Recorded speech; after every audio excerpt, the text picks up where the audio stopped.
အားလုံးမင်္ဂလာပါ investor တွေအနေနဲ့လုပ်ငန်းတွေမှာเนาะကျွန်တော်တို့အမြတ်ရရှိ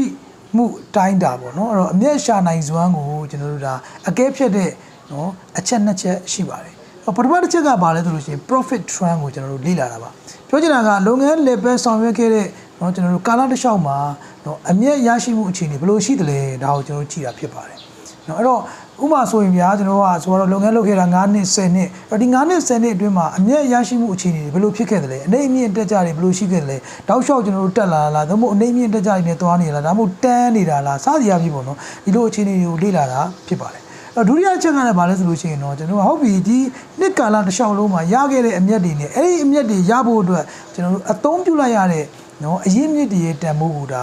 နှိုင်းယှဉ်ပြီးတော့ကြည်တာဖြစ်ပါတယ်အချိုးချကြည့်တာပေါ့ဗျာတနည်းအားဖြင့်ပြောမယ်ဆိုလို့ရှိရင်အဲ့တော့ဘာလဲဆိုလို့ရှိရင်ကျွန်တော်တို့ကနော်ဒီကျွန်တော်တို့မှာရှိတဲ့အရင်မြစ်တွေကိုဘလောက်ထိကျွန်တော်တို့နော်အချိုးရှိရှိထိထိရောက်ရောက်ကျွန်တော်တို့သုံးဆွဲပြီးတော့အမြတ်တွေရအောင်နော်ရှာနိုင်တယ်လေစီမံနိုင်တယ်လေဆိုတာကိုကျွန်တော်တို့ကဒါကြည့်တာပဲဖြစ်ပါတယ်အဲ့တော့အတိတ်ကာလမှာရခဲ့တဲ့အမြတ်တွေဆိုတာကအနာဂတ်ကာလနော်အမြတ်ရရှိမှုအခြေအနေကိုကျွန်တော်တို့ဗာပြနိုင်တယ်ဆိုလို့ရှိရင်မှန်းဆနိုင်ပါတယ်အဲ့တော့အနာဂတ်မှာအမြတ်ရဖို့လားလာတွေကောင်းတယ်ဆိုလို့ရှိရင် share ဈေးတွေကောင်းမယ် share ဈေးတွေတက်မယ်အဲ့တော့ investor တွေ shareholder တွေအနေနဲ့ကကျွန်တော်တို့က capital gain ရမှာဖြစ်ပါတယ်အားလုံးကျေးဇူးတင်ပါတယ် finance မှာ capital ကြပါစေနဲ့